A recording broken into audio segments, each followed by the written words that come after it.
the Old Testament, Genesis 3:15, and the seed of the Redeemer that would come, they're trying to nullify that and destroy all mankind with all of their technological shenanigans, all of their genetic manipulation, and all of their basically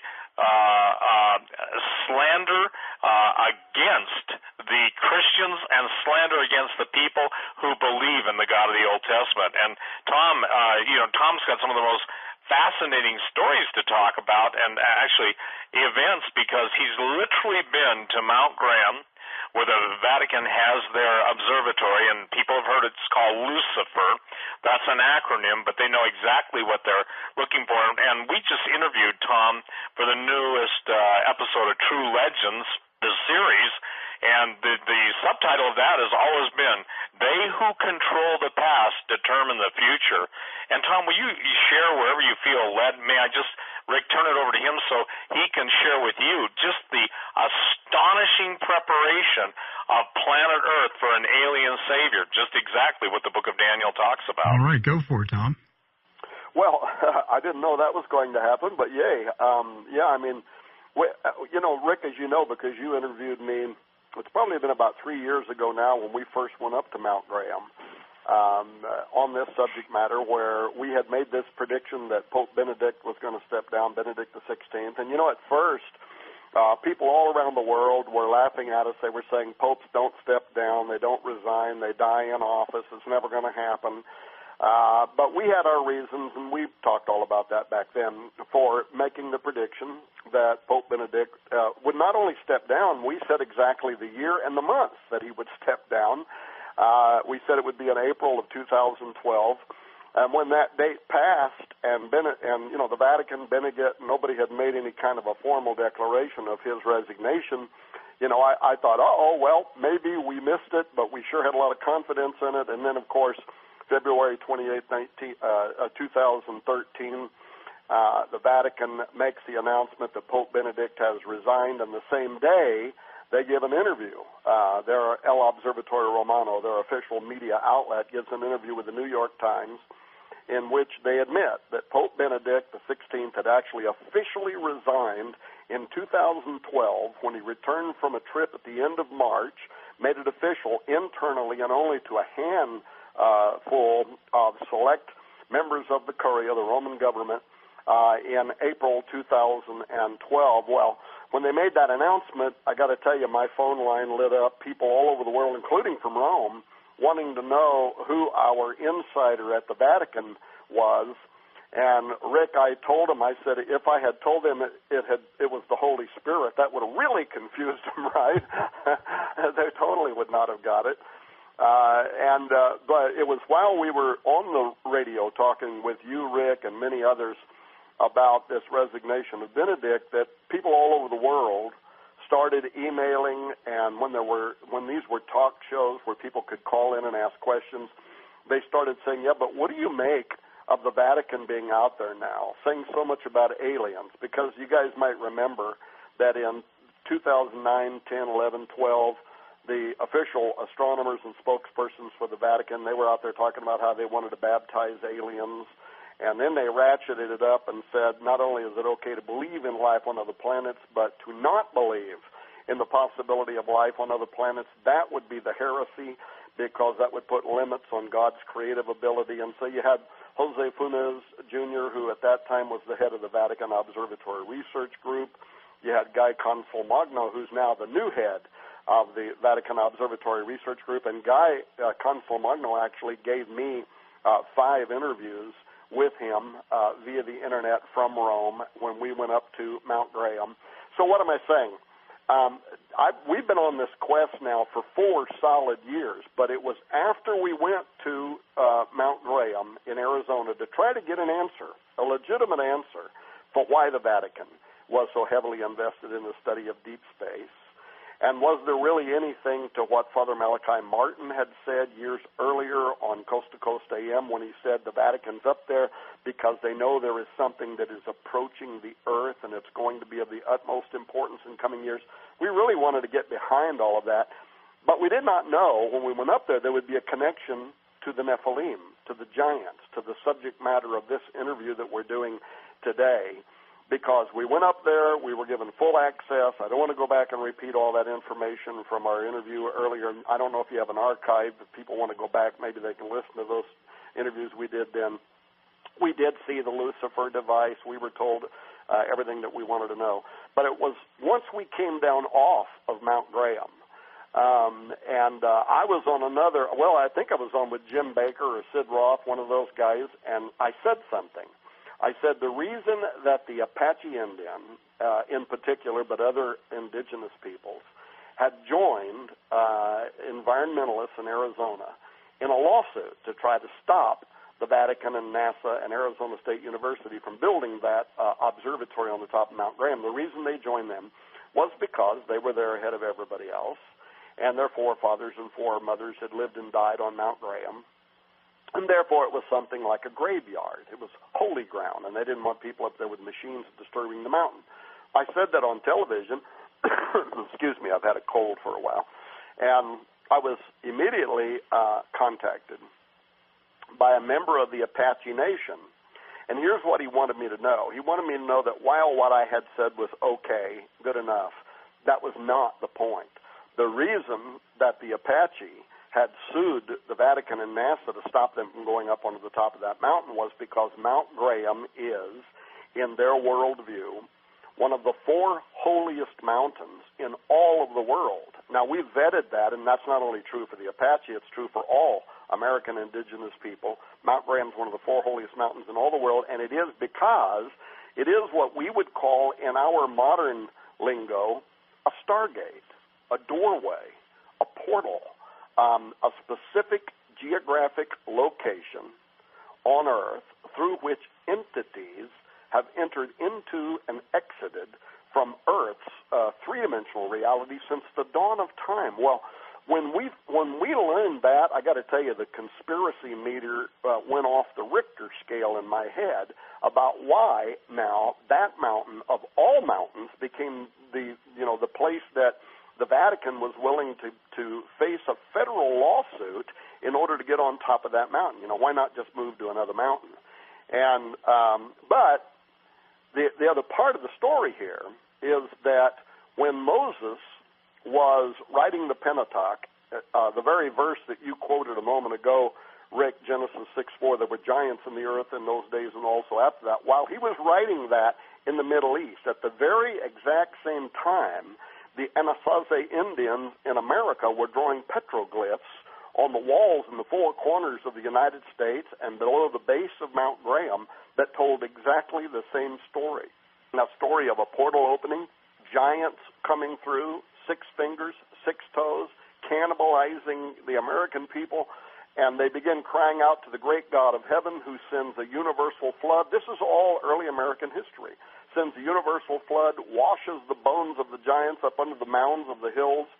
But it was a tremendous corroboration of the stories of the Old Testament. That, in other words, people who had no known method for communicating with one another at the same time in history were writing down the same story on opposite sides of the earth, and it involved these giants, the Watchers, the fallen Nephilim, and so on. Well, Rick, what's interesting, what Tom just shared, parallel to that, the fascinating thing is that when Jesus spoke in Matthew 16, 18, and I say also unto thee, thou art Peter, and upon this rock, the rock of faith, I will build my church, and the gates of hell shall not prevail against it. The thing that people don't understand is that giants were designed by Lucifer through the fallen angels, through the sexual corruption of the fallen angels and the earth women. But the point I want to make is this. Well, Tom is hearing these Native American legends and writing about it and incorporating into his DVDs. I'm basically sending a team to Peru, and I'm sending them to they've already been sent, to do our True Legends series. What's fascinating, in 2005 I was on Coast to Coast talking about giants because that was the first edition of my book, Genesis 6 Giants, or around that time, and I get contacted from an airman who's in Afghanistan, and he tells me the story of how a giant that was in a rather large cavern, well, we were fighting the Taliban in Afghanistan. He was we sent out teams to try and track them down, but they encountered a giant who basically, and I'm talking about a live giant in the 21st century, that basically killed the advanced scouting team and required if you will, a special forces and a special operations team to come in and get this giant, kill him. Well, they killed him, and they take him down to the Bagram Air Force Base, and my friend was a pilot, and my friend flew him out. He's now become my friend, but at that time he said up until the time they flew out, he was flying in and out of Afghanistan for the military. He said he used to think I was crazy until they brought a giant red-haired, literally a giant who was red-haired, smelled horrifically, unlike anything they'd ever smelled in their life, 6 fingers, 6 toes, and he put his foot up against the giant's foot, and the giant's foot was somewhere around 4 to 6 times his foot. Now, this is interesting. So 2005 this happens. Now, fast forward a couple years ago, and this is where it ties in with what Tom's talking about. This same pilot is in a bar in New Mexico, and a Navajo elder comes up. And the Navajo elder starts singing and, doing his kind of like song chant that the Navajos are famous for. And the medicine man, a gray-haired individual, he stops. He looks at my friend, and the pilot, that's who I refer to him as, and he looks at him and says, "You have seen giants. The earth has swallowed up the giants. The giants are coming back." My friend, the pilot, had never met him. He had never talked to anybody because he didn't want people to think he was crazy. So then we're in the desert Southwest. Tom's in the desert Southwest. We are there. He's literally there. We're there in the interview. And what's fascinating, we fast forward to Rome. My film crew was over there a couple months ago, Tim Alberino and the cameramen and everything else that went into that. And they're meeting with, you're not kidding you, they're having secret meetings in the dark streets of Rome. And the subject of giants comes up and how much the Vatican has covered up about it. Now, why is this critical? Because the secret governments that rule the world are very aware of these beings, entities. Many of them are still in stasis, and that means obviously they're in a form of suspended animation. Fast forward to just a couple months ago now, and obviously we're talking 2016, and we see the Pope, we see the Patriarch of the Russian Orthodox Church, Quayle, and Obama all meeting in the area of Patagonia / the Antarctica. The Patriarch Quayle goes to supposedly Antarctica to open up the first Russian Orthodox Church there, which is really not the exact purpose of the mission. Now we come to the point where Antarctica is in the news. The whole planet, the Russians, Chinese, everybody seems to be headed towards the Antarctic. Prior to that, there were rumors out there that the U.S. military base deep underground that basically the Nazis have occupied since 1947 had done tunneling, massive tunneling from Antarctica under the ocean into South America. Now, why that's critical is when we started our documentary in Peru, the great Peruvian tunnels, which were known to the Catholic Church, were called the Chincana. Now, I don't speak Spanish very well, but I've learned how to pronounce that. And what's more fascinating than anything, and why this is critical, is the architecture under these tunnels was built by giants with technology that did not exist at the time of the Aztec, Inca, or Mayan Empire. Obviously in Peru it's the Incans. So we get one of the most famous guys. This all has to do with giants, but it also has to do, Rick, with your vision, and I want you to share that when I'm done in just a minute of saying this.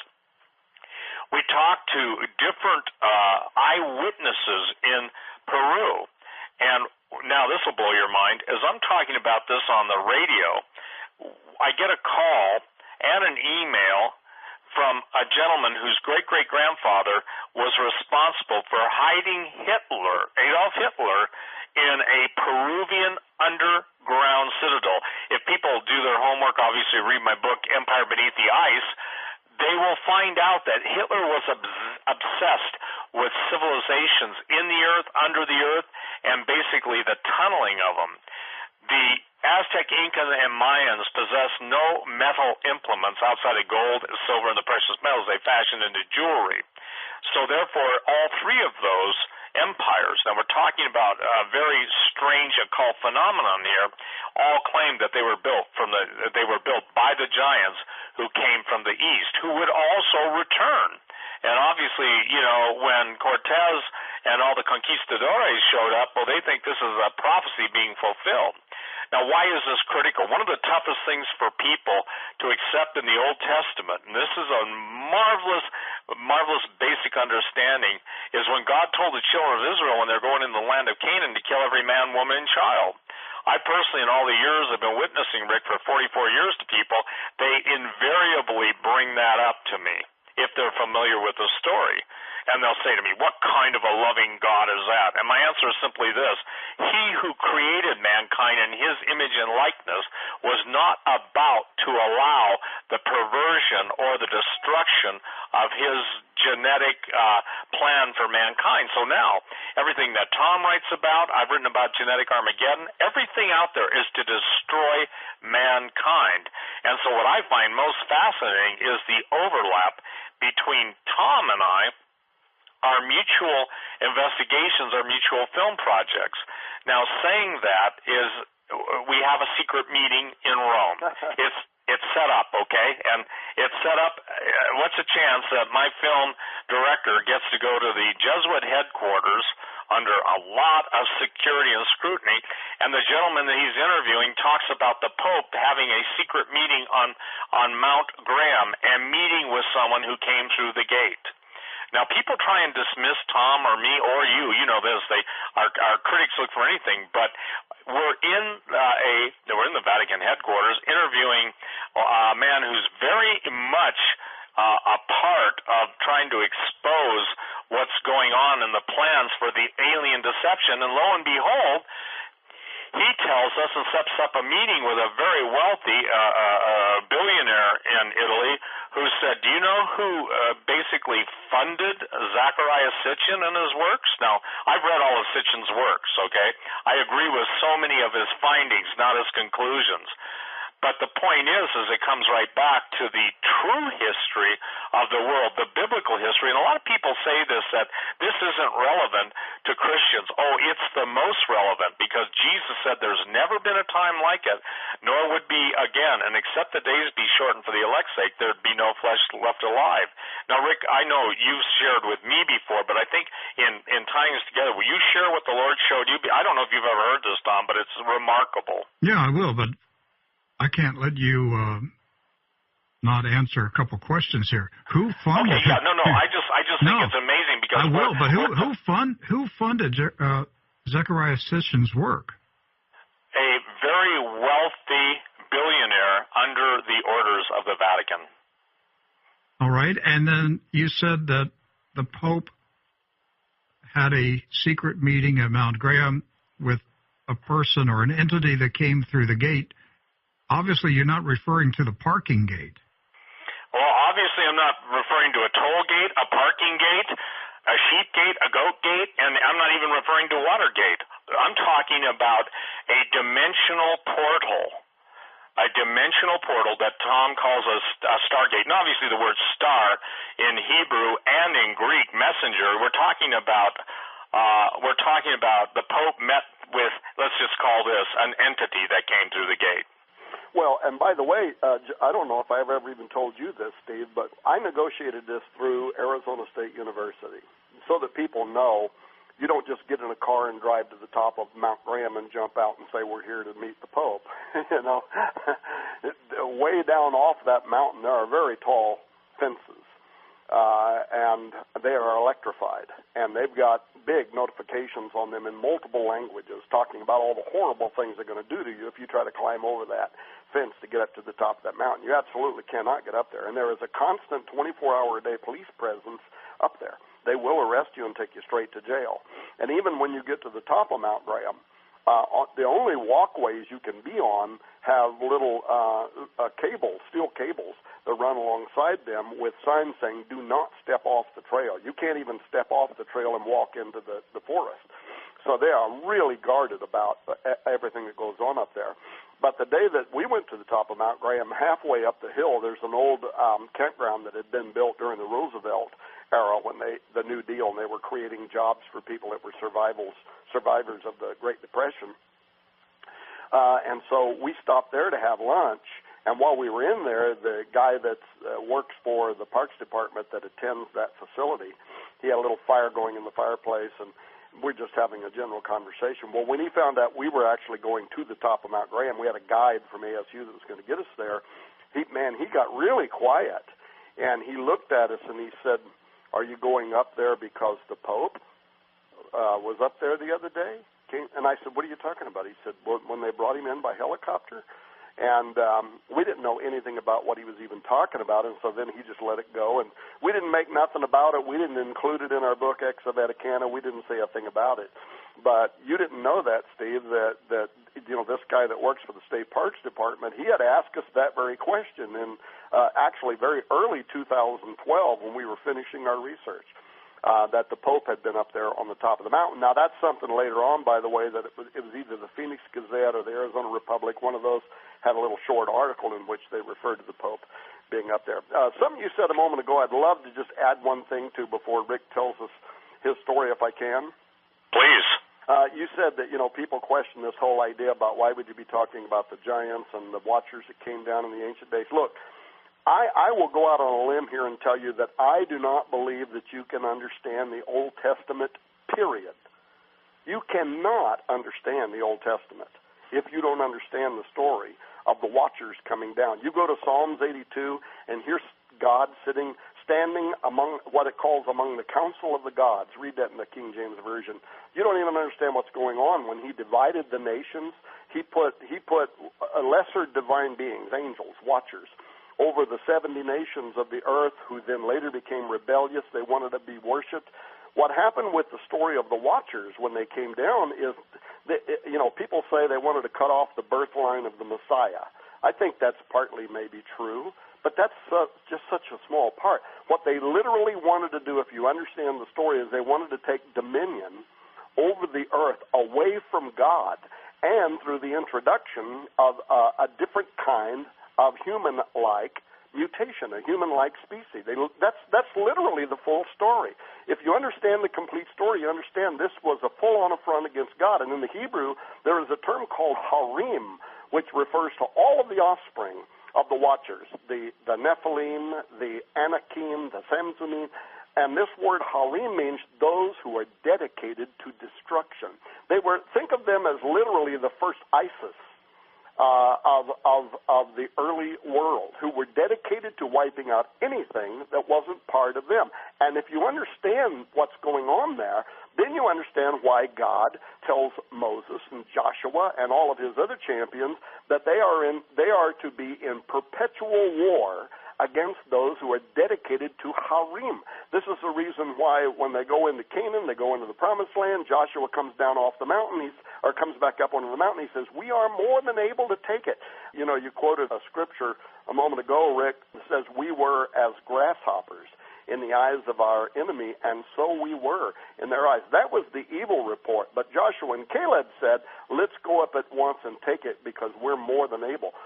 This is a little tiny reflection of an eternal conflict that God's chosen people, the Hebrews, were to be in against those who were harim, those who were dedicated to the destruction of the divine order. That's why they set about to change all of the genetic makeup, not just of man, but of beast. Genesis makes it very clear that God sent the flood because all flesh, both man and beast, had been corrupted. This was an assault on God's divine order. It was an assault against God. It was an attempt to literally take dominion over the earth away from God and to wipe out everything that God had made.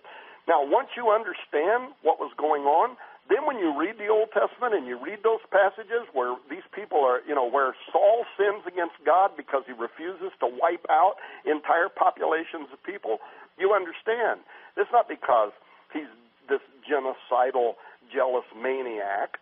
It's because there was a corruption of the bloodline. And in order to preserve humanity and to save mankind, which God had made in his image, to save those who were made in the image of God, they had to wipe out those who intended to take dominion from God with a new form of polluted humanity. Tom, if they had succeeded, then they would have interrupted the virgin birth of Jesus Christ. Mary would have been corrupted. They would have done that too, but my point is that is only one piece of a much bigger and more complex issue. But that is part of it, certainly. Then let me step into this because I think it's the major, but the corruption, because if you go to the book of Genesis, everything that God created, the scripture says, and he saw that it was good. Right. Every barrier that God created in Genesis and the forbidding of cross-species breeding, etc., everything was after its kind. One of the most fascinating, Rick, legends out there is about how the fallen angels, the watchers, had even intercourse with beasts, especially a bull.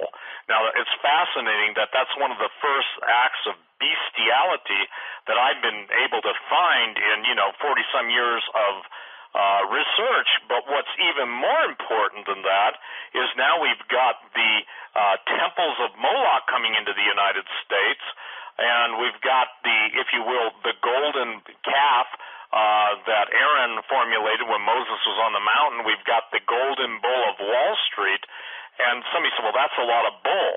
But you don't understand that the genetic manipulation is taking place now. Tom and I started talking about this, what, Tom, 15 years ago? Yeah, a long time ago. Yeah, that's a long time. And when we started talking about this, people thought, like, what planet are these guys from?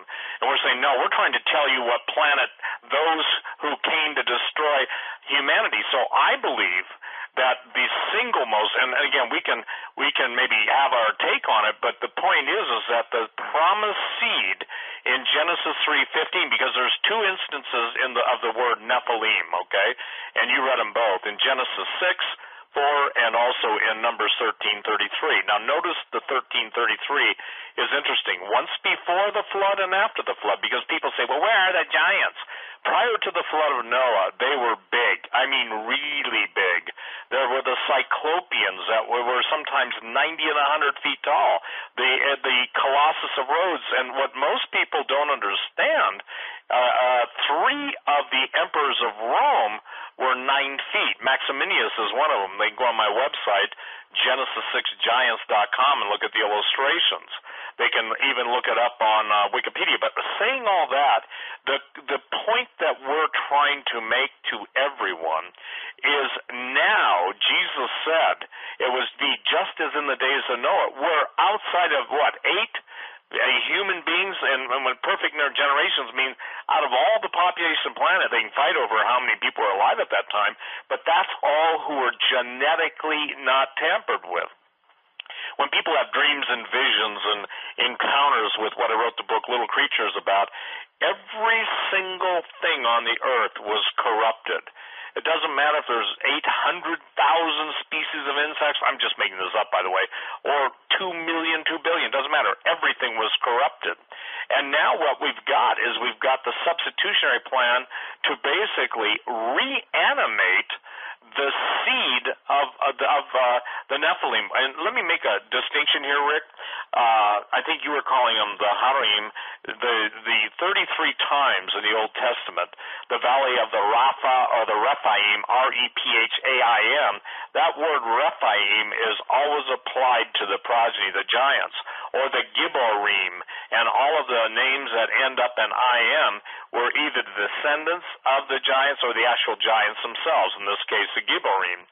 What we're talking about is when the Human Genome Project was postulated, I said they're not looking for the human genome, they're not looking for traits, they're looking for the leftover traits of the, if you will, genetic material left over from the fallen angels merging with the earth women and producing giants. In essence, they wanted their offspring back too. And so when Jesus talked about the demons going out and walking in dark places, imagine this. Imagine a group of people. And I believe that we will prove this, or at least give enough evidence for people to say, there's more here than there isn't here, that the goal has always been to reanimate those bodies that the evil spirits left. Because even the demons, they cried out and said to Jesus, have you come to torment us before our time?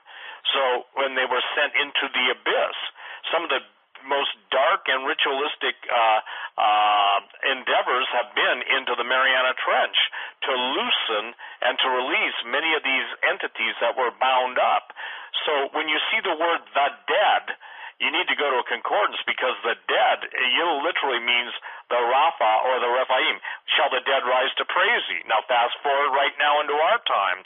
What Tom and Chris Putnam were able to get to the bottom line, and I love that statement, beyond all the research, you come to the bottom line. They are preparing the world for the return of the Antichrist, for the return of, what do you want to call them, the lizard people.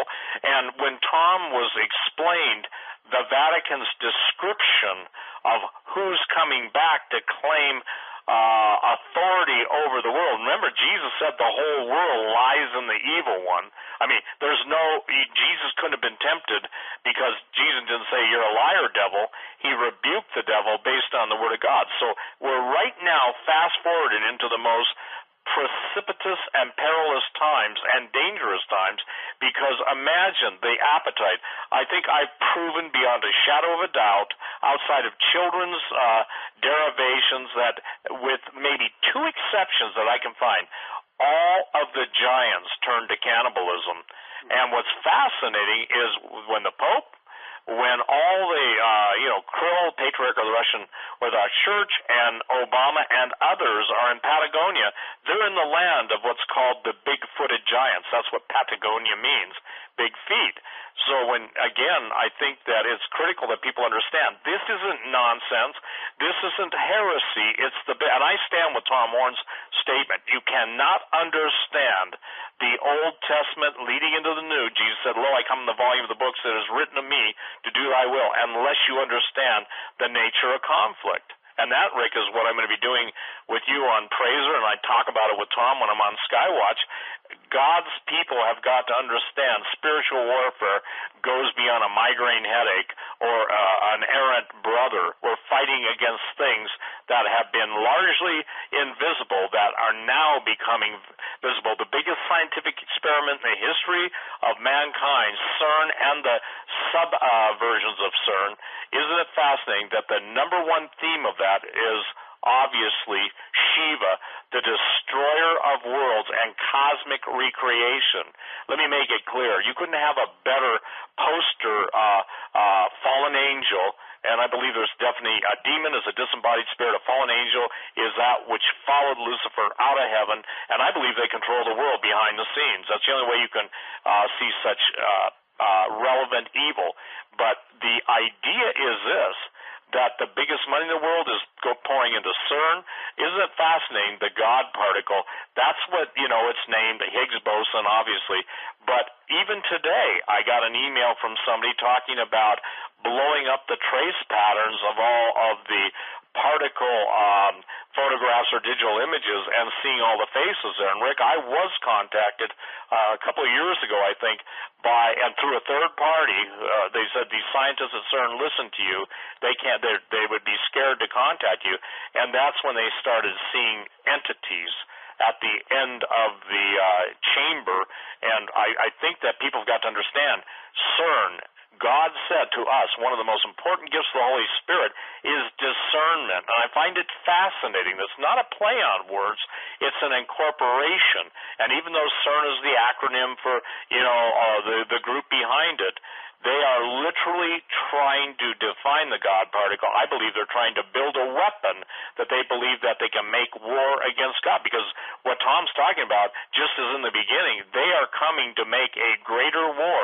And Jesus said there's never been a time like it, nor would be again. So that means it's even transcends and goes beyond what's happened in history. And except the days be short, and there be no flesh left alive, yet for the elect's sake. And if I can, Steve, at some point, though, I would like to say another additional thing about what happened at Mount Graham and the American Indians and why we pursued seeking their knowledge, because a lot of people might think of that and say, well, who cares what American Indians think? I mean, it's just a bunch of New Age psychobabble. Who cares what they think? And what does that have to do with the Bible? But we found there really was a very strong connection. Go ahead.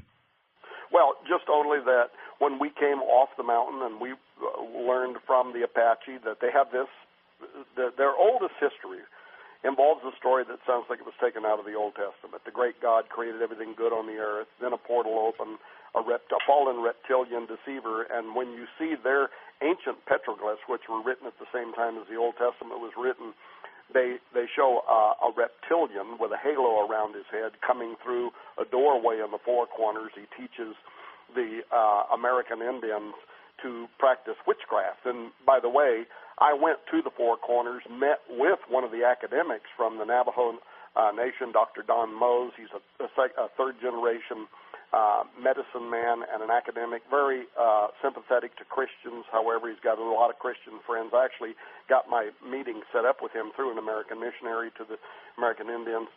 But he told us in the native tongue. He allowed me to interview him for 3 hours about the oldest stories of American history and what happened to the Anasazi, whose name can actually be translated an ancient alien enemy, and why they left and departed their cliff dwellings there in the Four Corners. He explained their petroglyphs to me and this story of the great creator who made everything beautiful, everything wonderful. Then the doorway opened, this reptilian deceiver comes through, which was basically a seraphim, a fallen flying seraphim.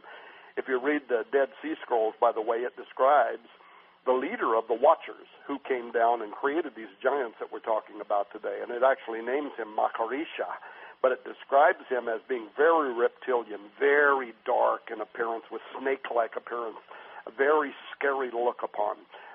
Well, that's exactly what is depicted in the American Indian petroglyphs. And as soon as this doorway opens, how'd the doorway open, by the way? Both the petroglyphs explain it, and Dr. Don Mose explains that this deceiver came through, and he began teaching the Indians to practice pharmakia, sorcery, magic, mind-expanding drugs in their underground kivas for the purposes of circumventing God, in order to open doorways to entities that were beyond a veil. And so this is exactly what the book of Revelation chapter 9 talks about, that when the doorways of the earth are open. In Revelation 9 it describes the angels that are bound in the great river Euphrates coming up to the surface of the earth. It also describes a mighty angel that comes down and opens the bottomless pit, and up out of the earth come through these gateways, these doorways, these transgenic beings that are going to torture humanity.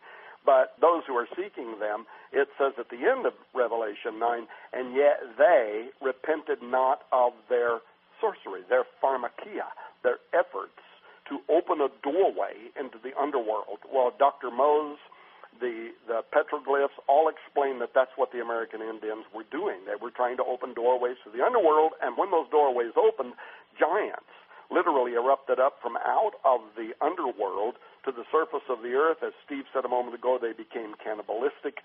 So it was very supportive.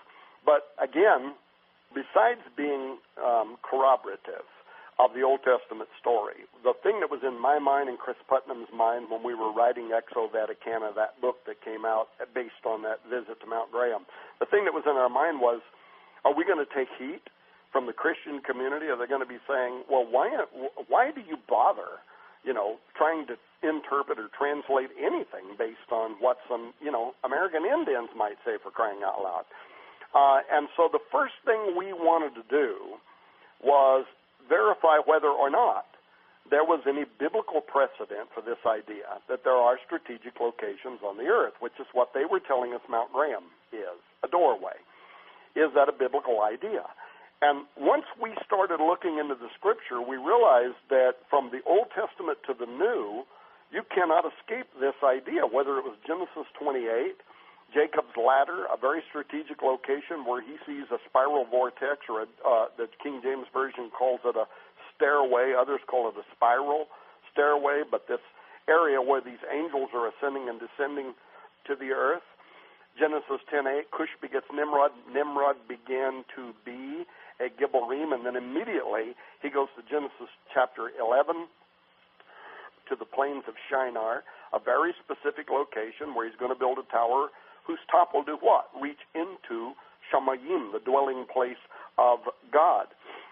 So we started noticing from the Old Testament and then over to the New, Jesus saying, from henceforth you will see the windows of heaven open and angels ascending and descending. That this idea that there are places on the earth and there are people who are associated with strategic locations on which these doorways, these gateways open up. Mount Sinai. If Moses is going to meet with God, what does he got to do? He's got to go to the top of Mount Sinai, and there he will meet with God. When Jesus comes back, what does it say? His feet will touch the top of the Mount of Olives, and from there he will descend down into the Mountain of the Plains. Mount Hermon is the location in the book of Enoch, which used to be part of the canon of Scripture. It's not today. Almost all of the early church fathers quoted it as canon, but I'm not going to make an argument about that. But the book of Enoch says that it was in the days of Jared that these watchers descended down onto Mount Hermon. So what am I saying? There is this idea that mountainous locations are often identified in the Bible as places where entities move in and out of Earth's reality. Oh, and by the way, Mount Hermon is where Jesus is years later with his disciples. So get this image in your mind, because here once again I said you can't understand the Old Testament unless you understand what the watchers were doing in terms of challenging God. They were going to cut off the birth line of the Messiah, but they were also going to take dominion away from God over the earth. So here's Jesus, and he comes into Caesarea Philippi, which is at the base of Mount Hermon. The base of Mount Hermon was believed by the Hebrews to be the gateway to the underworld, the gateway to Sheol Hades. That's what the Lord's disciples would have believed. And that's right, by the way, that's also Deuteronomy 3, when you mention Og, the king of Bashan. Bashan is right there, where it is believed to have been the gateway to the underworld. But what does Jesus do? He meets with his disciples at the base of Caesarea Philippi, and he says, the gates of hell will not prevail against my church. He is literally sending a signal to the watchers. He is sending a signal to the fallen angels and to the spirits that are bound in the underworld, that though they tried to cut off the birth line leading to him, Matthew, the entire first part of the book of Matthew, establishes the priesthood of Jesus, the pure bloodline of Jesus that is both Abrahamic, he come through Abram, also Davidic, the covenant of David, and so the King of Kings and Lord of Lords is here. When he says the gates of hell, he's being literal, the literal opening into the underworld. This will not prevail against my church. What the watchers tried to do, this is not going to prevail against my church. By the way, continue reading that story. What does it say? Within 3 days, he goes with his disciples up onto the top of a mountain. Well, guess what? The only mountain that's within a 3-day walk of Caesarea Philippi is Mount Hermon, the literal mountain upon which the watchers descended in the days of Jared, and that was believed in history to be the gateway to the underworld and a forbidden place. He goes up onto that mountain, and he is transfigured. Only a short distance later, he is crucified, and what does it say? He goes into the underworld. What does it say? To preach to the spirits in prison. Now, this is not the people that are in paradise, that are in Abram's bosom. He's preaching to the spirits that are in prison. These are the renegade offspring of the watchers that were bound in the underworld that tried to cut off the birth line of the Messiah. He literally goes down there and says, sorry, boys, you failed. I'm here. And then what does it say? When he comes up from out of the underworld, he brings with him the keys to death, hell, and the grave. This is why I say that if you understand the story of the watchers and what they were trying to do, it'll totally bring the Old Testament alive to you. But the point was, I'm sorry I started preaching there. The point was, we wanted to verify. That was good preaching, Tom. Keep going. That there are mountainous locations identified as places where entities, both good and evil, move in and out of Earth reality, that this is something that was biblical. And so a huge part of the book that we wrote called On the Path of the Immortals was verifying this one fact, because we knew that there would be everything from, entry-level Christians to Bible scholars who would be asking this question: why are you even taking time to talk to these Native Americans? What in the world does that have to do with the world? And what we learned was they were saying something from their own worldview that had been paganized, but it corroborated this Old Testament premise that indeed there was a global historic event, and people around the world verified it. I mean, as far back as the beginning of time, from Egypt to Persia, from Rome and Greece, Assyria, Babylonia, Sumeria, they were all telling the same story that Moses is telling, that you quoted at the introduction of this show, that there were giants. This literally did happen. It was not just mythology. This did occur. And people around the world that had no capacity for communicating with one another verified that it did happen. Now, what Steve was saying a moment ago, that's the most overlooked aspect of biblical prophecy. Not only did it happen once before, but according to Bible prophecy, it's going to happen again. And that is something that almost everybody everywhere misses. Most churches, most people attending a church will have never even heard this fact, that according to Bible prophecy, those gateways of the earth, they're going to open again in the Great Tribulation period, and giants are going to literally erupt up from out of the earth, for instance, according to Isaiah 13. Isaiah 13, which talks about the ultimate destruction of Babylon, which has not happened yet. But what does it say in Isaiah 13? It says this, and I'm reading this from the Septuagint because the ancient Hebrew scholars that translated the Hebrew into the Greek Septuagint understood the story better than most modern translators do. Here's what it says. It says, "The vision which Isaiah son of Amos saw against Babylon, lift up the standard on the mountain of the plain, exalt the voice to them, beckon with the hand, open the gates." Now notice that's plural, not just one gate. "Open the gates, ye rulers. I give command, and I bring them. Giants are coming to fulfill my wrath." And then you can go on and read the rest of that text. So, Tom, are they going to come up onto the earth through the volcanoes? Yeah, I have an answer for that, Rick. Absolutely. I cannot find any categories, even human sacrifice from the Hawaiian Islands into the Indonesia, the South Pacific. They literally not only put it in their myths and legends, but they sacrifice humans because in many cases, they call them the fire beings. What's fascinating is in the end times, what was one of the keys that Jesus said that would be a sign of his second coming? That there would be massive earthquakes or diverse earthquakes or massive earthquakes, great earthquakes in diverse places. And so everything that Tom has been taught, or not taught, but, well, yeah, I guess you've been instructed by Dr. Mose and all those guys. Everything I know, it's always in the earth. They're coming up on the earth. Jesus said, men's hearts failing them for looking after those things coming up on the earth. And then you get the U.S. military and DARPA, you get all the secret societies and all the secret military scientific laboratories, and they want the DNA of these things.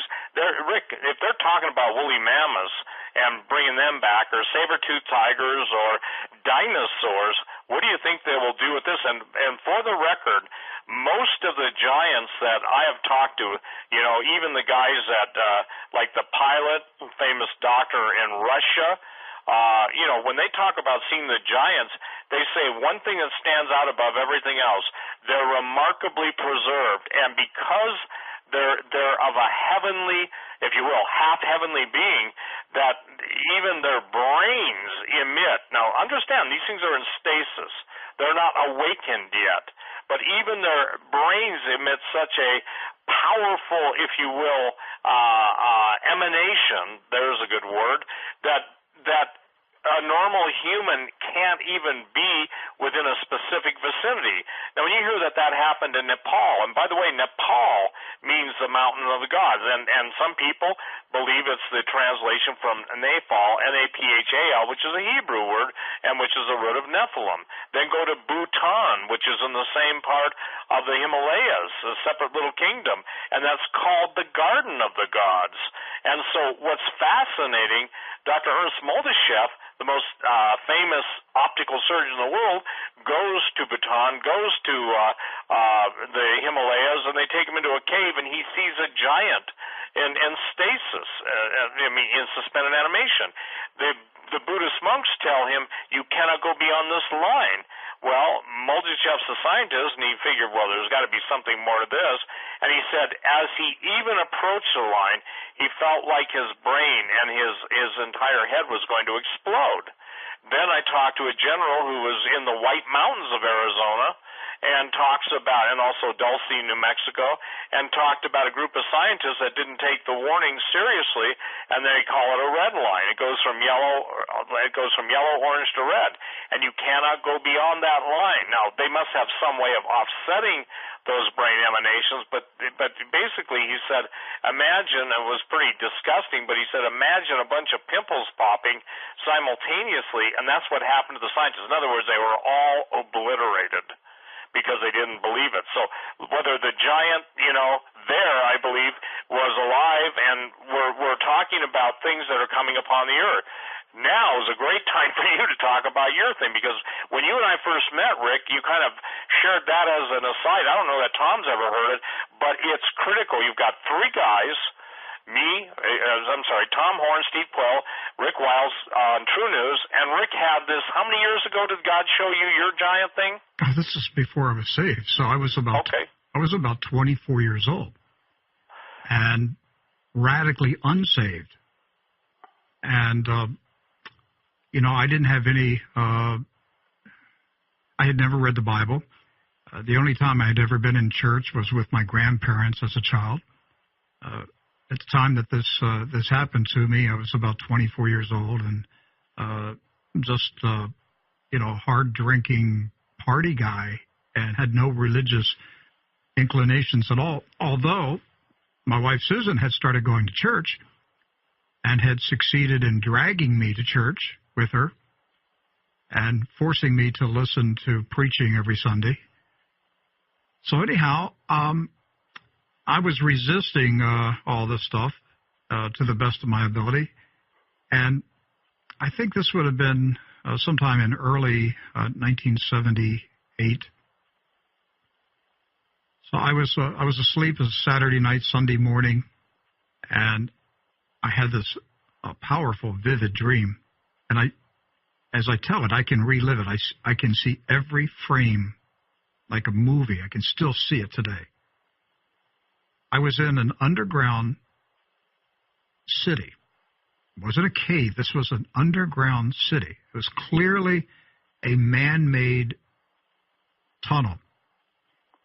And there was all that I was allowed to see was the highway. And it was illuminated by artificial light. And it was kind of almost like fog on the left and right, and I could see the glow of the artificial lighting in this underground structure. And it went as far into the earth as I could possibly see. So I'm standing there and I'm looking at this site, and from the right and the left side, soldiers started coming out of the darkness, and they were strapping on their boots, they were putting on the uniforms, they were putting on helmets, they were strapping on their gear, and clearly they were getting ready for battle. And there was a commander with his back facing me, and he was shouting out orders and commanding them to get information as quickly as possible. And I'm talking, there were thousands of soldiers, thousands. And so I'm watching this scene, and I thought, I got to get a closer look at this. So I walked up to them, and when I got up close enough, I realized they were not human. They had the body of a human being, but they had the head of an animal. And I'm staring at these soldiers, and they're ignoring me. But clearly they were getting ready for war. And so I walked up to the commander, and I tapped him on the shoulder. And I said, "Hey, what's going on here?" And he whipped around, and we were almost nose to nose. And this very moment, I can still see his face. It was kind of like a lion face. And I don't know, these creatures, all I can describe is part human, part locust, part lion. It was just a strange-looking creature. And so he looked at me with this stunned look, like he didn't say it, but the expression on his face said, "That's the dumbest question anybody's asked me." And he looked at me and he said, "Have you not read the book of the Revelation?" And the dream was over. I woke up and I was trembling in bed. I was sweating. I was trembling, absolutely shaken by what I had just seen and heard. And it was near sunrise. And my wife woke up and she said, "Hey, do you want to go to church with me today?" And I said, "Yes, I want to go to church." I didn't own a Bible. I had never read a Bible. I had never read the book of the Revelation. I had no idea what this was. But that's how the Lord, that was the thing that the Lord used to get me into church and get me saved. I really believe the Lord allowed me to see. He allowed me to see an army that does exist and that will come forth at a certain time for battle on the earth.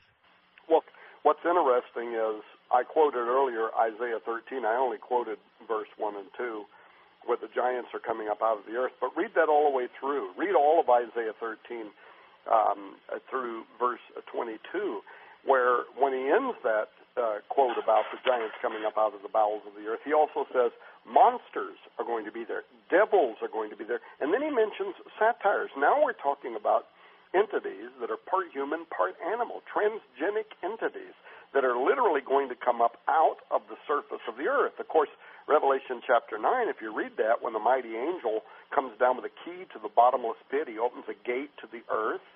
The gateway of the earth opens up, and what comes out? These locusts are all transgenics. They're all part one kind of an animal, another kind of an animal, part human, part beast. So what you saw, even before you were saved, what God allowed you to see was an image of the end times. Let me tell you something very quickly, and I won't take much time here. I told you that I talked to Dr. Don Mose. He talked about these gates of the earth that opened up in the four corners of the United States. Well, guess what? An excavation that is going on right now in the four corners of the United States. It's actually called the archaeology of, if somebody wants to Google this, the archaeology of San Canyon Pueblo, where they are excavating an area where the Anasazi Indians were wiped out so rapidly and so viciously that nothing like it was ever found before in American history. Anasazi Indians who were literally torn to shreds, where parts of their bones are discovered over a 200-mile radius, as if something tore them up so significantly, they then carried parts of these Anasazi with them for food, if you will, to eat as they're traveling. But that's not the only part of this story. And I'm going to be producing a documentary. I might be working with Steve on this. I still have to talk to him about it. But we're going to go and try to film what they found there, because you know what they found? They found giant Anasazi. Now remember, in early American history, this whole idea, what's called the Smithsonian cover-up, where the Smithsonian sent people into all the mounds areas. They dug up all the the giant bones. They tried to hide them because they want to hide this history from the world because it doesn't go along with Darwinian evolution and so on. But they're not going to be able to cover this up because this is being published. This is being done at the university level in Colorado, the archaeology of the San Canyon Pueblo excavation, where they are examining the bones of these Anasazi. Anasazi are really small people, American Indians that were about 5 feet tall. Well, guess what? They just uncovered 2 Anasazi Indians that are nearly they're over 7 feet tall. Let me just be conservative and say they're over 7 feet tall, which would have been giant Anasazi, but that's not the only part that's important. The part that reflects what your vision saw, Rick. These Anasazi have palladoctily. They have 6 fingers, 6 toes. But not only that, not only are they giant, they also have distorted mandibles. They have the teeth of lions. Their heads are huge. And they not only have the teeth of lions, they have 2 rows of teeth, which totally goes to the history of the Nephilim. A full row of teeth in the front that are sharp like lion's teeth, teeth behind that are also sharp like lion's teeth. And these are bones that have just been excavated in Colorado as part of the Anasazi digs at the archaeology of San Canyon Pueblo. We're going to try to get permission to go there and film these bones. But this, again, testifies to what you're talking about, that these mutations that came forth in the days of old are going to come forth again. And when they do, they have these very strange, anomalous, part human, part animal-like fixtures about them. I think it's important, too, that, what people don't understand is when they found the Dead Sea Scrolls, they also found a thing called the Book of Giants. Mm-hmm. They found the Apocrypha. But here's 2nd Esdras 5:8. There shall be confusion also in many places, and the fire shall be offsent out again. And the wild beasts shall change their places, and minstrous women shall bring forth monsters. And Rick, it's every day the London Daily Mail, which, I wish they'd knock off the right side of their publication just because, they're enamored with Hollywood. But the point is that we're talking about entities being born, even Cyclops. Cyclops are coming back into the norm and into the realm of where they were never spoken of except in mythology and legend. And one thing I want to say, when I've spent 40-some years of my life on this, on True Legends, that's actually a book, it's also a DVD, and Genesis 6 Giants, as Tom will tell you, if people want to get a biblical background, they need to have stuff that's sourced. And the book that I've written, I'm not trying to push my book, but I'm just saying this. I can't answer every question I get in emails about giants. So I tell people, please do your homework. Tom Horn and I have done our homework. And it's like you, Rick. You can go out and research the Internet and get every single source article that you're using to illustrate, what the Lord has placed on your heart. And people say, I don't believe it. Well, any honest person who's looking for answers, I want to say this, the Word of God is the foundation for everything Rick does, everything that Tom does, and everything that I do. But it's within the heart of a king to search out a matter. And even the old statement by Sir Isaac Newton that at time of the end, basically God would, can you quote that in its entirety, Tom? Which one? At the time of the end, God would raise up men who are skilled in the Scripture amongst much clamor. Yes, that's good. Yeah, that's good enough. It basically means this. Clamorous noises are always designed to basically drown out the truth. And it's fascinating. I don't know if you guys have ever had this done, but I've literally talked about this stuff, and I've had people put their fingers in their ears and start going la, la, la, la, la, la, la, okay? And I don't know if you've ever seen that, because one guy just turned to me after doing it and said, I can't stand to hear this. I can't stand to hear this. Well, the bottom line is that there are people that just cannot accept this stuff. Yet this stuff is what every special forces group in the world, doesn't matter if it's China, doesn't matter Russia, United States, Israeli, everybody's after the ancient technology and the understanding of the ancient genetics. What do we have? We have the god of Anubis appearing in New York a couple years ago, the giant statue, black body, upper torso, gold Egyptian headdress, and lo and behold, New York's one of the first places that they want to build one of the archways or temples of Baal. Now, that should be a warning to everybody that this no longer, one thing Obama did say that I would say probably the only first or second time he ever told the truth, America is no longer a Christian nation, and the Christians are trying to get a grip or a grasp on what's going on, and they're missing it because they don't understand, and I'll make this clear, Genesis 6, Numbers 13, 33, and 33 other verses in the Old Testament, nor do they pay attention to the words of Jesus when he's talking about men's hearts failing them. And again, 1 John 3:8 states, "For this purpose was the Son of God manifested that he might destroy the works of the evil one." And the works of the evil one are portrayed in Hollywood. They're getting more gruesome. They're getting more disgusting on television. And oh, by the way, the last, I think, one of the scenes in the new Star Wars, somebody sent it to me, a clip, it shows a giant sitting on his throne talking, in other words, the bad guy is a giant. Wow. So when we're talking about giants, we're not talking about Shrek. We're not talking about, the fairy tale portrayals. We're talking about entities. We're talking about those who had supernatural strength. We're talking about the idea that the greatest underground citadels and the great monuments of our day, the wonders of the world, were all built by these guys who have supernatural intelligence. It's not Neanderthals as the evolutionary chain. They were just proven wrong again. The Neanderthals and human genome share no common genetic makeup.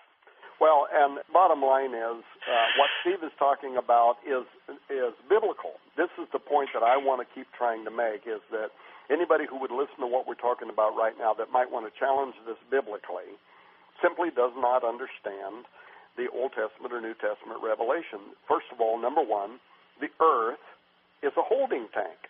Jesus clarified that in Luke 16, talking about Abram's bosom, a rich man, a poor man, go down into the earth itself.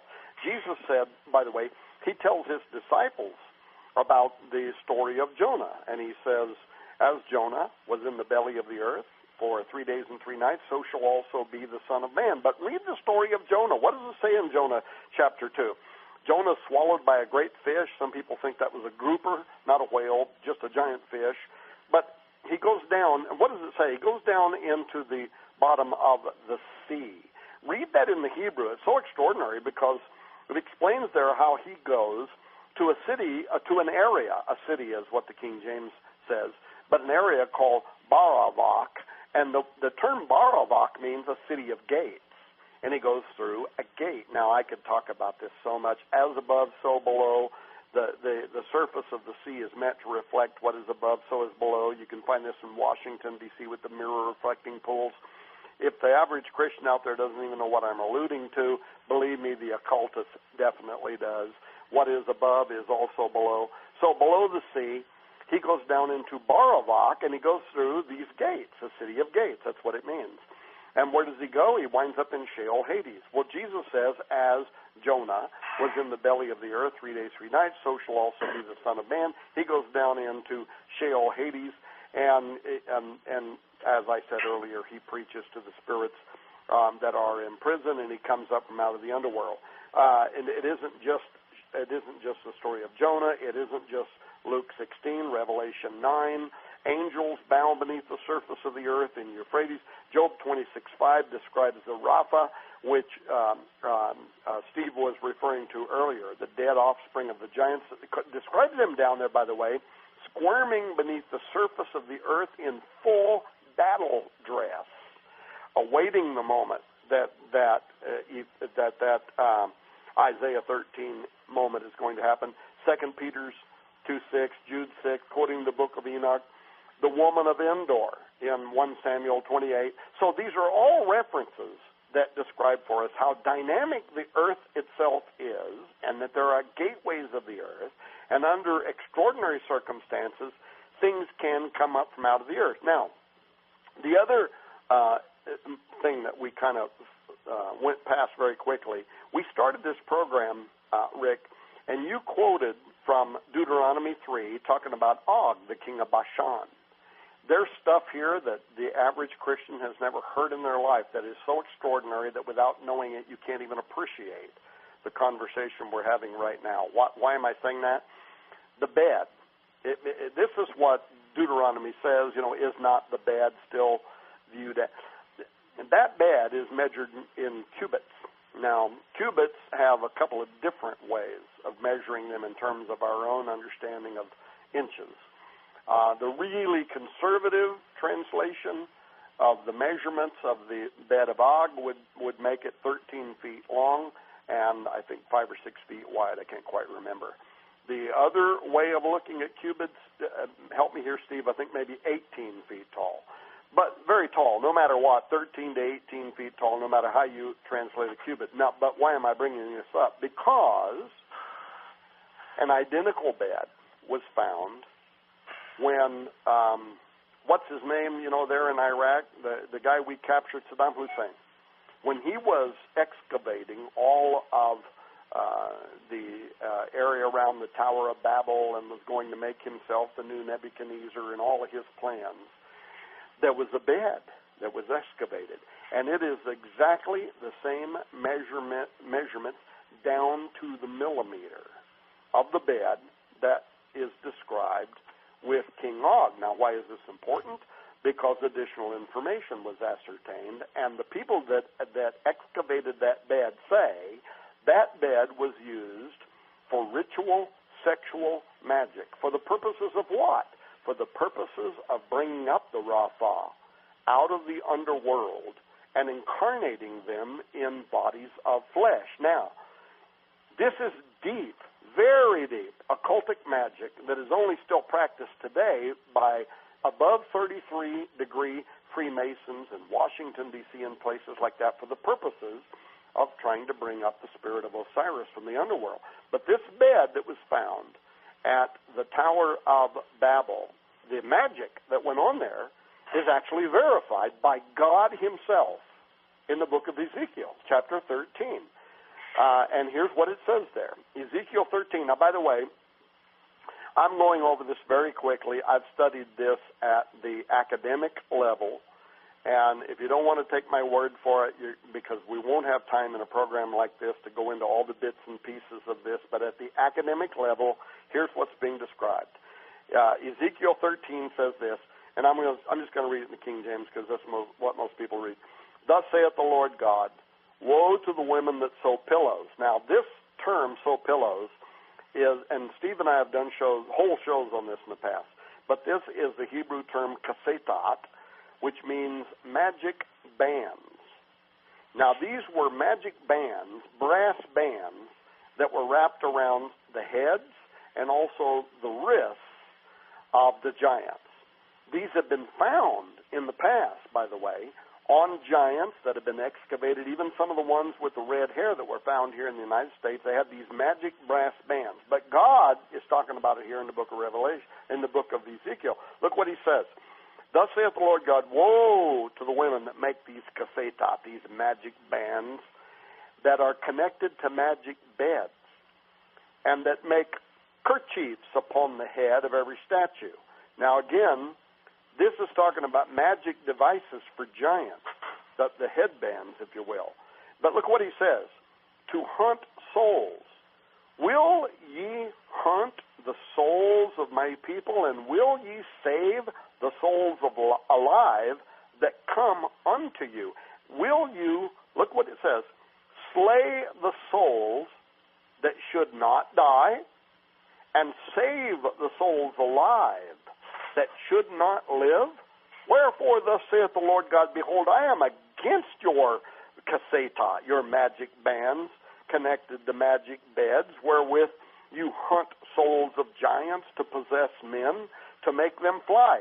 By the way, anybody can look up this term here, to make them fly, in the Strong's. It literally says to bud up from out of the earth, as in reanimated Rapha in the place of the human soul. And I will tear them from your arms, God says, and I will let those souls go, even the souls that you hunt to make them fly. Anyway, bottom line, there are two words here in the text, and anybody that's serious about wanting to study this subject matter, the Hebrew scholars say these are connected to ancient magic that was used by those who were in league with the giants. Kasetat and Maspebot, the magic brass bands and the magic headbands, the purpose of which was what? To literally cause an individual bound to this magic bed in Og's bed, but also bound to this magic bed at the Tower of Babel, to make their soul die, so that the soul of the underworld, Raphaim, the dead Nephilim giant, could be reanimated within this individual. There are scholars who even believe that that might be how the giants reappeared after the Great Flood.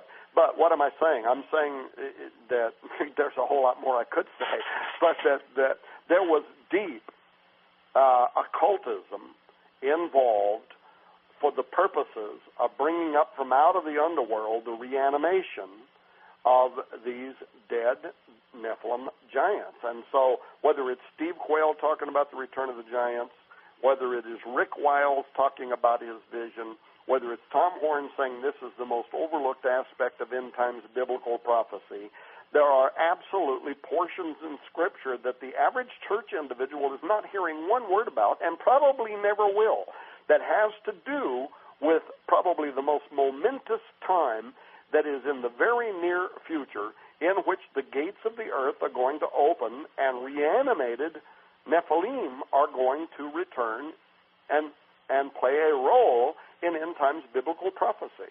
Tom, Steve, one reason that I believe it's vitally important that we study and understand this topic of giants is it's found in the 14th chapter of the Revelation of Jesus Christ. And John saw three angels. And this is the last days. This is talking about the last days. He saw three angels encircling the earth, and the first one said, "Fear God and give glory to him, for the hour of his judgment is come, and worship him that made heaven and earth and the sea and the fountains of waters." A second angel cried, "Babylon is fallen, that great city, because she made all nations drink of the wine of the wrath of her fornication." The third angel cried out with a loud voice, "If any man worship the beast and his image, and receive his mark in his forehead or in his hand, the same shall drink of the wine of the wrath of God, which is poured out without mixture into the cup of his indignation. And he shall be tormented with fire and brimstone in the presence of the holy angels and in the presence of the Lamb." It's my view that if you don't understand this subject of fallen angels and the Nephilim, then you're not going to understand what happened at creation, the fall of man, the appearance of Jesus Christ. You're not going to understand what happened at Calvary. You're not going to understand what happened when Jesus descended into hell. You're not going to understand his victory over hell and the grave. And you're not going to understand the second coming. I think it's vital that Christians in this hour understand this subject. Well, and let me speak to this, Rick. What's fascinating is you and I are on, Tom Horn, out of the Vatican Library. You saw this too, didn't you, Tom? The giant king Og speaks. For a long time, there's been an argument over where are all the writings of the giants. In other words, where are the writings of the Rephaim? And I don't know if you guys know this, but I think it was around the 6th of April, supposedly a Vatican document was released. Now look at the timing. By the way, I think it was 18 feet tall. The reason I say that is because of the royal cubit and 3 sixes. But here's what's remarkable. God is revealing everything that's been hidden. Jesus said there's nothing that's been hidden that won't be made known. And what's fascinating to me is the Vatican releases, or somebody releases from the Vatican, the only known writing outside of the Book of Enoch and some of the apocryphal books, but actually written in his hand. And it starts out, okay, the chapter 7, which begins with the taunts from King Og to Israel. Well, that's what obviously Goliath did to David. And what's interesting, he calls normal humans, I'm talking King Og now, he calls them, and this shows you the contempt these guys have for humanity, he calls them ants buried in fecal matter, okay? And he said that basically the book 2 talks about there are multiple references to my brethren which seem to refer to the antediluvian Nephilim. And he says this, and I'm going to read this because nobody is talking about this. I guess we are today. Are the tales of my exploits not traveling to you, O fecal worm of Israel, of my power renowned, fields of my pre-Adamic watcher Nephilim brother, how we turned our wrath, mercy a foreigner, the world stood? He's saying this, we controlled the world. We dominated you, obviously you can call them ants, dipped in something not nice. But the point is, that what's the chance of that, Rick? I don't believe it's a chance.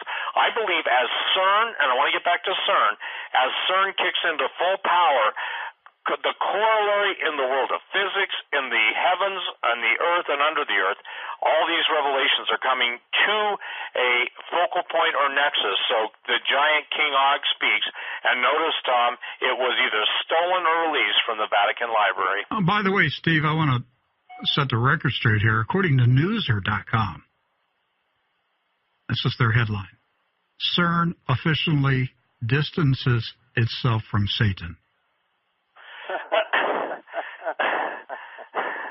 That's funny because, they're staying in their one part of the kingdom of Satan. They're in the right-hand corner, and they're saying all the bad guys are in the left-hand corner, and they're all in the same room. You know how weird? How weird things are when a science organization has to officially say they're not connected to Lucifer? The one part about this that we haven't started to talk about and won't be able to is all the ancient seers who predicted when the gates of the earth would open, but not just the gates of the earth would open. The king of the Nephilim, what the New Testament calls the Antichrist, would rise up out of that pit that Revelation 9 says is going to open. And these are almost all occultic, but not all occultic. Some of them are Christian, actually, prognosticators. For hundreds of years, for thousands of years, all saw the year 2016 as that moment when the gates of the earth would open and the king of the Nephilim and the gates of the earth would open. And, of course, I wrote an entire book on it, Zenith 2016, asking why in the world were all these cultures, some of them are even occultic cultures like the Mayans, the Cherokees, the Zohar.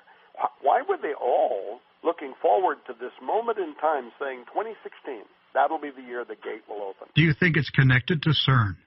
Well, it could. Certainly could possibly be. And look, CERN. Here's. I've often noticed about organizations that should be watched that when they get really, really quiet, might be the most important moment in time.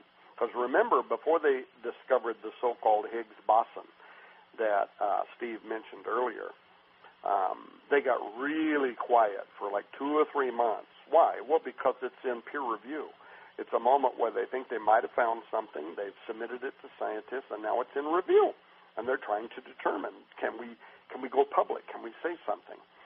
And not long ago, they made this statement that they were looking for a doorway to another world. They were looking for evidence of a parallel universe using gravitons, without going into all the detail, how they film, the collision of these particles. They all break apart, and they're looking at different particles. But their theory is that gravitons, the theoretical particle on which gravity is made, that these might be a weak particle, not looped by string theory, that theory, or anything else, that these might somehow have the ability to escape into a parallel universe. And so they conducted the most powerful experiments to date, colliding particles at levels they have never done before, and they've got the 4 different high-tech cameras that are part of the whole apparatus there that are filming these particles colliding at these tremendous speeds. They're all breaking apart. And their hope was they were going to be able to film gravitons escaping. Well, all we know is that they did capture film, and gravitons were literally disappearing. Now, into what, they haven't said.